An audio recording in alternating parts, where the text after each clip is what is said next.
Hello दोस्तों, कैसे हो आप सब। आशा करता हूँ सब अच्छे होंगे। तो चलिए आइए शुरू करते हैं आज की क्लास। और आज की जो हमारी क्लास रहने वाली है ये UTET previous year question paper 2025 से रहने वाली है। और इस क्लास में हम एसएसटी के 15 प्रश्न सॉल्व करने वाले हैं। इससे पहले हमने 30 प्रश्नों को 2 क्लास में सॉल्व किए थे और आज हम 15 प्रश्नों को सॉल्व करने वाले हैं। तो चलिए शुरू करते हैं क्लास को आज के पहले प्रश्न के साथ। और आज के लिए जो पहला प्रश्न हो जाएगा वो है, निम्नांकित में से किसने परीक्षा प्रणाली के सुधार के लिए निष्पादित परीक्षाओं के निर्माण में पाठ्य वस्तु के बजाय उद्देश्यों को महत्व दिया। बहुत बहुत इंपॉर्टेंट प्रश्न है। अगर हम बात करते हैं इस प्रश्न के सही उत्तर की तो ऑप्शन नंबर जो सी है वो सही उत्तर हो जाएगा ब्लूम ने।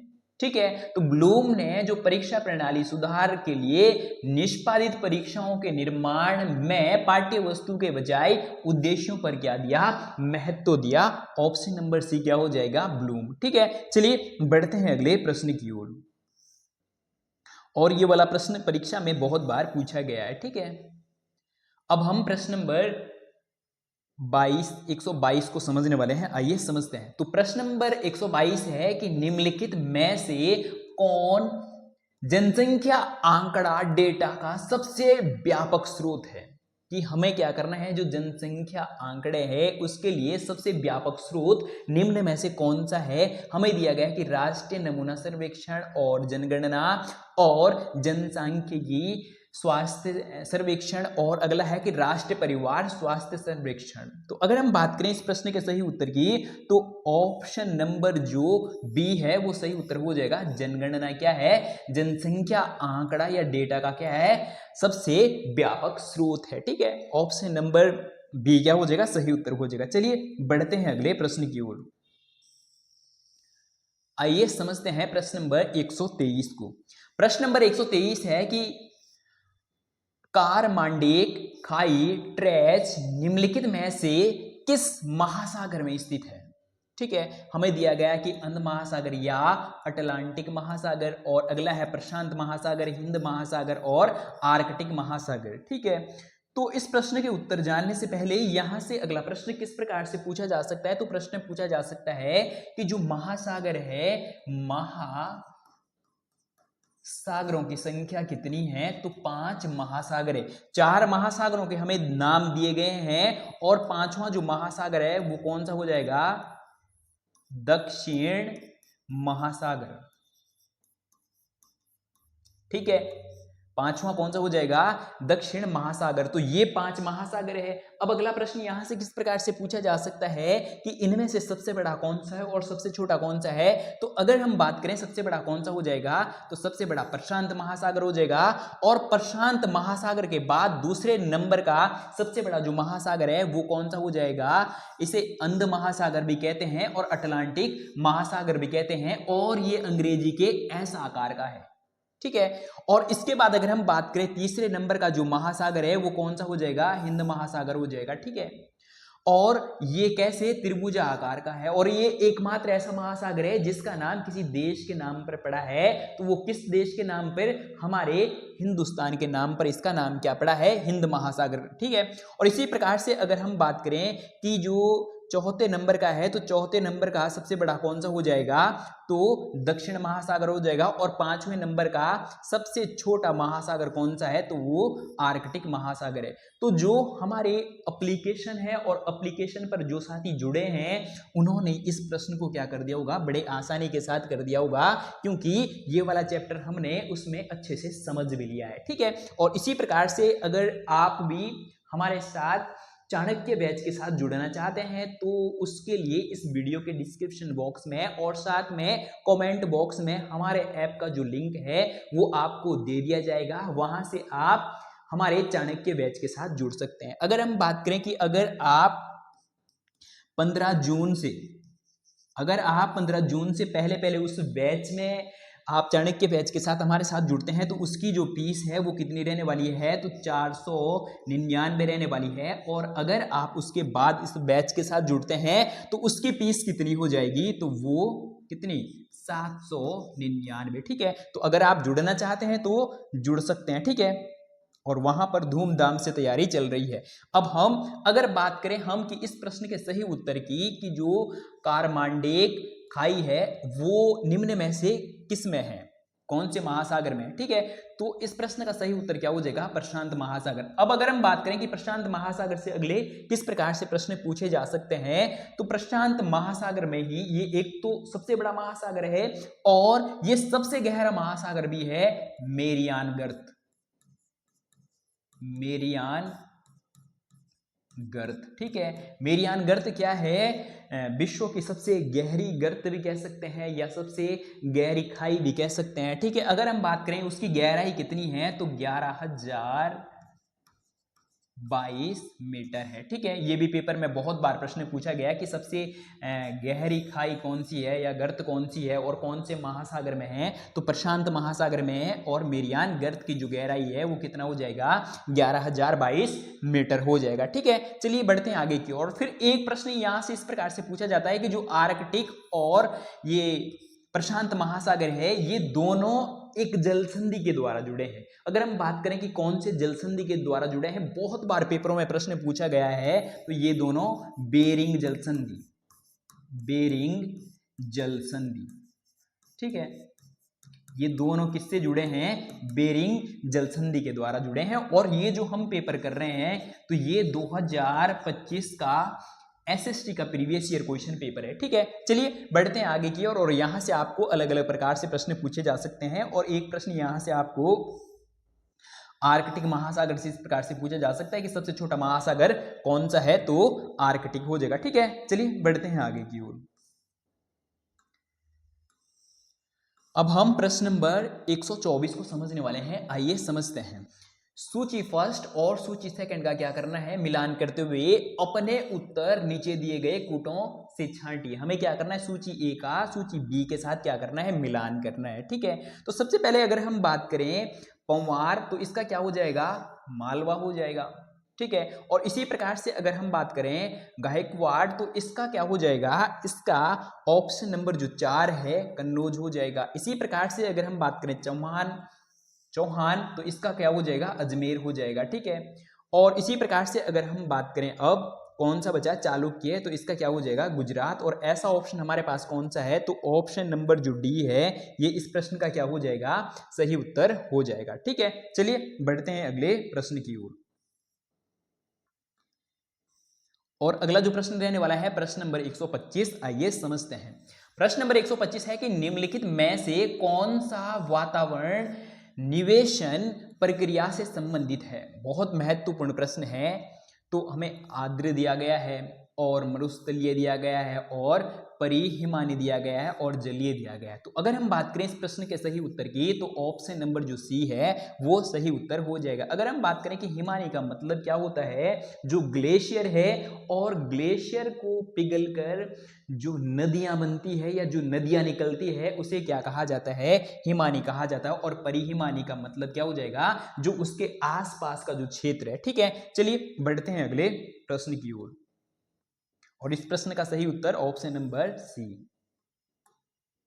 अब हम प्रश्न नंबर 126 को समझने वाले हैं, आइए समझते हैं।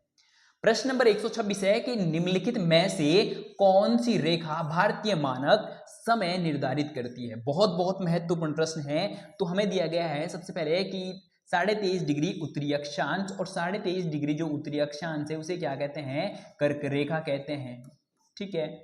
और अगला हो जाएगा कि 82.5 डिग्री पूर्वी देशांतर। 82.5 डिग्री जो पूर्वी देशांतर है यही इसका क्या हो जाएगा, सही उत्तर हो जाएगा, ठीक है। इसी प्रकार से अगर हम बात करें कि 75.5 डिग्री पूर्वी देशांतर, ये भी गलत हो जाएगा। और 22.5 डिग्री उत्तरी अक्षांश, तो ये 22.5 डिग्री और 23.5 डिग्री उत्तरी अक्षांश ये भी गलत है, ये भी गलत है, ठीक है। अब अगर हम बात करें कि जो ये मानक रेखा है, ठीक है, भारत की जो मानक रेखा है ये कितने राज्यों से होकर गुजरती है, प्रश्न इस प्रकार से पूछा जा सकता है। तो ये कितने राज्यों से होकर गुजरती है, 5 राज्यों से होकर गुजरती है, ठीक है। जिस प्रकार से जो ये कर्क रेखा 23.5 डिग्री उत्तर में है, कर्क रेखा ये कितने राज्यों से होकर गुजरती है, ये 8 राज्यों से होकर गुजरती है, ठीक है। ये इस प्रकार से 8 राज्यों से होकर गुजरती है। और इसी प्रकार से जो मानक रेखा है ये कितने राज्यों से होकर गुजरती है, तो ये 5 राज्यों से होकर गुजरती है, ठीक है। अब अगर हम बात करें कि वो 5 राज्य कौन कौन से हैं, तो सबसे पहले हो जाएगा उत्तर प्रदेश, और उत्तर प्रदेश से ही जो हमारा मानक समय है वो लिया गया है, उत्तर प्रदेश के मिर्जापुर से लिया गया है। ठीक है, उत्तर प्रदेश हो जाएगा। ठीक है, और अगला कौन सा हो जाएगा, इसी प्रकार से मध्य प्रदेश हो जाएगा। अगला कौन सा हो जाएगा, मध्य प्रदेश हो जाएगा, और अगला छत्तीसगढ़ हो जाएगा। ठीक है, और इसके बाद उड़ीसा हो जाएगा। ठीक है, और इसके बाद अगला कौन सा हो जाएगा, आंध्र प्रदेश। ठीक है, आंध्र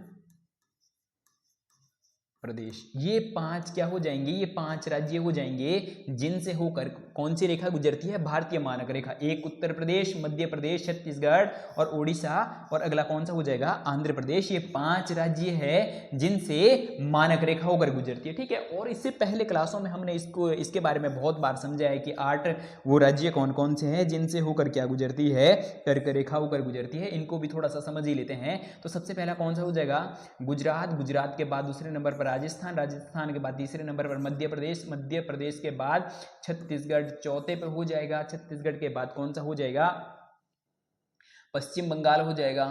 ठीक है, और पश्चिम बंगाल के बाद या पश्चिम बंगाल से पहले कौन सा, झारखंड। पश्चिम बंगाल से पहले कौन सा हो जाएगा, झारखंड हो जाएगा। नंबर 5 पे झारखंड, और नंबर 6 पे कौन सा हो जाएगा, पश्चिम बंगाल हो जाएगा, और 7 में त्रिपुरा, और 8 पे मिजोरम हो जाएगा। ठीक है, इस प्रकार से भी प्रश्न पूछा जा सकता है। चलिए बढ़ते हैं आगे की ओर। अब हम प्रश्न नंबर 127 को समझने वाले हैं। यह भी बहुत बहुत इंपॉर्टेंट प्रश्न है। प्रश्न है कि गौंड अनुसूचित जनजाति। अनुसूचित जनजाति एक होता है अनुसूचित जाति, और एक होता है जनजाति। जनजाति का मतलब क्या हो जाएगा, एसटी की बात हो रही है। ठीक है, निम्नलिखित में से किस राज्य की प्रमुख अनुसूचित जनजाति है, तो बात किसकी रही है, गौंड की। ठीक है, हमें उत्तर प्रदेश दिया गया, राजस्थान दिया गया, मध्य प्रदेश दिया गया है, और अगला दिया गया है बिहार। अगर हम बात करें इस प्रश्न के सही उत्तर की, तो ऑप्शन नंबर जो सी है वो सही उत्तर हो जाएगा कि जो गौंड अनुसूचित जनजाति है वो निम्न में से कहाँ की जनजाति है, अनुसूचित जनजाति है, तो मध्य प्रदेश की। अब अगर हम बात करें कि जो अनुसूचित जनजाति है, यहां से अगले प्रश्न किस किस प्रकार से पूछे जा सकते हैं, तो प्रश्न पूछा जा सकता है कि जो लोकसभा है, ठीक है, लोकसभा में एसटी के लिए कितनी सीटें आरक्षित है और एससी के लिए कितनी सीटें आरक्षित है। तो पहले हम बात कर लेंगे एससी की, ठीक है, अनुसूचित जाति की। तो अनुसूचित जाति की कितनी हो जाएगा, 84 हो जाएगा। और इसी प्रकार से अगर हम बात करें लोकसभा में एसटी की कितनी सीटें आरक्षित है, तो कितनी सीटें आरक्षित है, 47। अब अगर हम बात करें कि ये कहाँ की हो जाएगी, लोकसभा क्या करती है, लोकसभा, राज्यसभा और जो राष्ट्रपति है ये संसद के अंग होते हैं, और ये पूरे देश के लिए क्या करते हैं, नियम कानून बनाते हैं। इसी प्रकार से अगर हम बात करें तो ये कहाँ के लिए है, ये लोकसभा के लिए, ये पूरे भारत के लिए जो नियम कानून बनाते हैं। अगर हम बात करें कि जो उत्तराखंड विधानसभा है, ठीक है, अभी हम किसकी बात कर रहे हैं, उत्तराखंड विधानसभा की बात कर रहे हैं। तो उत्तराखंड विधानसभा में अगर हम एससी की बात करते हैं कि एससी के लिए, एसटी, चलो एसटी लिख दिया तो एसटी की बात कर लेते पहले। एसटी के लिए 2 सीटें आरक्षित है, और अगर हम एससी की बात करें तो एससी के लिए कितनी, 13 सीटें आरक्षित है। और टोटल उत्तराखंड में कितनी सीटें आरक्षित है, एससी एसटी के लिए 15 सीटें आरक्षित है। यहां से भी पेपर में बहुत बार प्रश्न पूछे गए हैं। ठीक है, चलिए बढ़ते हैं अगले प्रश्न की ओर। और अगला जो प्रश्न होने वाला है प्रश्न नंबर 128, आइए समझते हैं। प्रश्न है कि निम्नांकित में से किसने गणित के क्षेत्र से संबंधित पुस्तक लीलावती की रचना की थी। बहुत बहुत इंपॉर्टेंट है, हमें ऑप्शन दिया गया है कि भास्कर 1 और भास्कर 2, और अगला है भास्कर 3 और 4। तो अगर हम बात करते हैं इस प्रश्न के सही उत्तर की, तो इस प्रश्न का जो सही उत्तर हो जाएगा वो ऑप्शन नंबर क्या हो जाएगा, ऑप्शन नंबर बी सही उत्तर हो जाएगा। और इन्होंने अगर हम बात करें कि जो लीलावती है ये कौन से भाषा में लिखी, संस्कृत में लिखी। अगर हम बात करें कि इसमें इन्होंने क्या क्या लिखा, तो इसमें गणित और खगोल शास्त्र के बारे में लिखा। ठीक है, चलिए बढ़ते हैं अगले प्रश्न की ओर। और अगला जो प्रश्न हो जाएगा प्रश्न नंबर 129, आइए समझते हैं कि निम्नलिखित में से कौन सी ठंडी महासागरीय धारा है।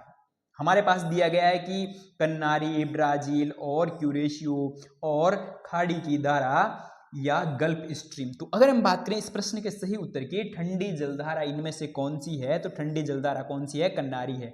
अब जब हम इसको एप्लीकेशन पर जब ये टॉपिक हमारा चलेगा तो उसमें हम बहुत डिटेल से समझने वाले हैं कि जो ठंडी जलधाराएं हैं वो उच्च अक्षांशों से निम्न अक्षांशों की ओर बहती है। क्यों बहती है ये बहुत अच्छे से समझने वाले हैं, और साथ में उसमें हम ये भी समझने वाले हैं कि जो गर्म जलधाराएं हैं वो निम्न अक्षांश से उच्च अक्षांश की ओर बहती है। क्यों बहती है वो हम उसमें बहुत डिटेल से समझने वाले हैं, ठीक है, जब ये टॉपिक चलेगा। ठीक, चलिए बढ़ते हैं अगले प्रश्न की ओर।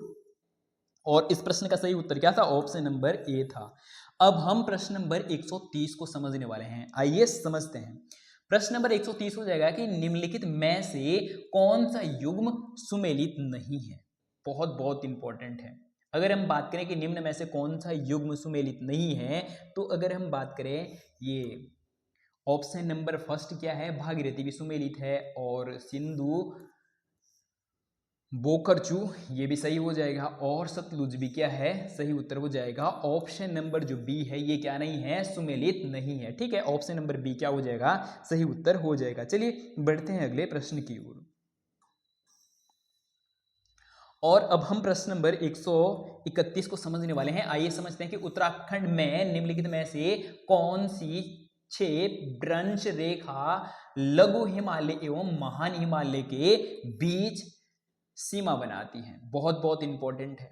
अगर हम बात करें इस प्रश्न के सही उत्तर की, हमें पहला ऑप्शन दिया गया कि मुख्य है सीमांक्षेप या भ्रंश, और अगला हो जाएगा कि ट्रांस हिमाद्री क्षेप या भ्रंश, और अगला हो जाएगा मुख्य केंद्रीय क्षेप भ्रंश, और यही क्या हो जाएगा, इस प्रश्न का सही उत्तर हो जाएगा। अगर हम बात करें कि जो हिमालय है, हिमालय को कितने भागों में बांटा गया है, 3 भागों में बांटा गया है। 3 भागों में, एक हो जाएगा महान हिमालय, दूसरा हो जाएगा मध्य हिमालय, और तीसरा हो जाएगा सबसे दक्षिण में कौन सा हो जाएगा, शिवालिक हो जाएगा। और भारत के जो उत्तर भारत के जो मैदान है वो जो शिवालिक है, शिवालिक के दक्षिण में स्थित है। यहां से भी पेपर में प्रश्न पूछा गया है। ठीक है, चलिए बढ़ते हैं अगले प्रश्न की ओर।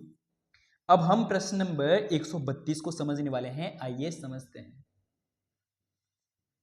प्रश्न नंबर 132, निम्नलिखित में से कौन सा पर्यावरण के लिए सर्वाधिक योगदान दे सकता है।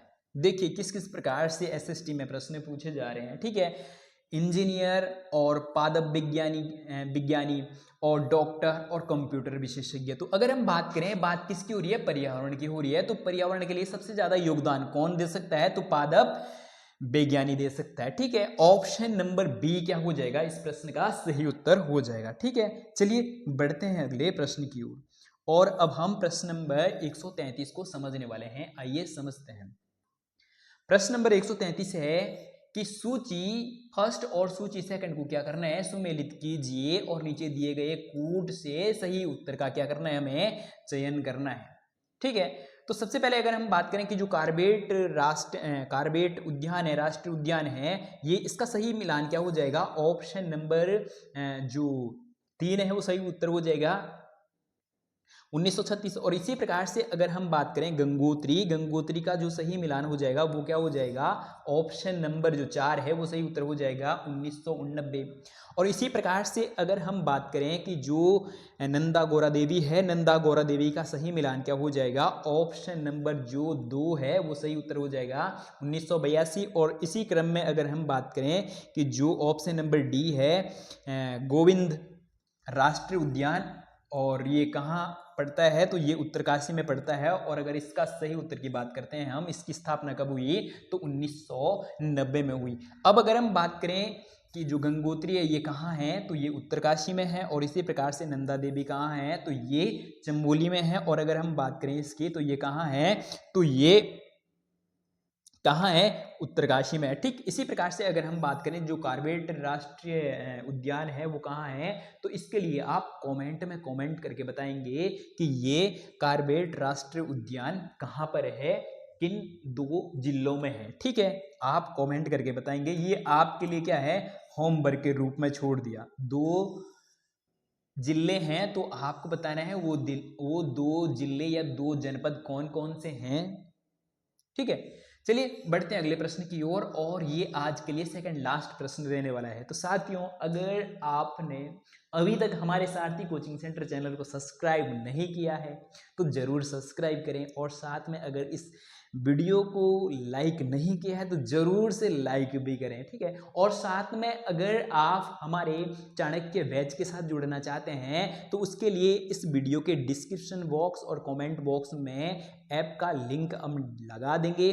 वहां से आप हमारे ऐप में क्या कर सकते हैं, ऐप से जुड़ सकते हैं और साथ में चाणक्य बैच के साथ भी जुड़ सकते हैं, ठीक है। अब हम समझने वाले हैं आज के लिए सेकंड लास्ट प्रश्न है कि प्राथमिक आंकड़ा डेटा संग्रहण विधियों के सही संयोजन की पहचान करें और नीचे दिए गए कूट का क्या करना है, सही उत्तर का चयन करना है। तो हमें क्या दिया गया है, हमें बात किसकी हो रही है, जो प्राथमिक आंकड़ा या संग्रहण है, ठीक है। तो पहला दिया गया है अवलोकन, तो अवलोकन सही हो जाएगा, प्रयोग भी सही हो जाएगा। और अगर हम बात करें कारपोरेट तो ये क्या हो जाएगा, गलत हो जाएगा। और सर्वेक्षण विधि भी क्या हो जाएगा, सही उत्तर हो जाएगा। ऐसा ऑप्शन हमारे पास कौन सा है, ऑप्शन नंबर जो डी है ये सही उत्तर हो जाएगा, ठीक है। चलिए बढ़ते हैं अगले प्रश्न की ओर। और अगर हम बात करें कि जो प्राथमिक आंकड़ा या डेटा या संग्रहण है, इस प्रकार के प्रश्न पूछे जाते हैं, लगभग एक प्रश्न, ठीक है। चलिए बढ़ते हैं अगले प्रश्न की ओर। और अगला जो प्रश्न है ये आज के लिए अंतिम प्रश्न रहने वाला है। भारत वन स्थिति रिपोर्ट 2023 के अनुसार निम्नलिखित में से किस जनपद में सर्वाधिक वन क्षेत्र प्रतिशत है, ठीक है। तो हमें ऑप्शन दिया गया है रुद्रप्रयाग, चमोली और उत्तरकाशी और पिथौरागढ़। तो इन सब में अगर हम बात करें 2023 के रिपोर्ट के अनुसार किसमें क्या है, सबसे ज्यादा क्या है, किसकी बात हो रही है, वन की। तो कौन सा हो जाएगा, ऑप्शन नंबर जो फर्स्ट है ये क्या हो जाएगा, सही उत्तर हो जाएगा। तो ठीक है, चलिए ये थी आज की क्लास। और अगर आपको क्लास अच्छी लगी तो वीडियो को लाइक, चैनल को सब्सक्राइब और साथ में एक कमेंट जरूर करें कि आपको ये क्लास कैसी लगी और आपको इस क्लास से कितनी हेल्प मिली, ठीक है। चलिए आज के लिए इतना ही, मिलते हैं जल्दी ही अगले क्लास में, तब तक के लिए जय हिंद।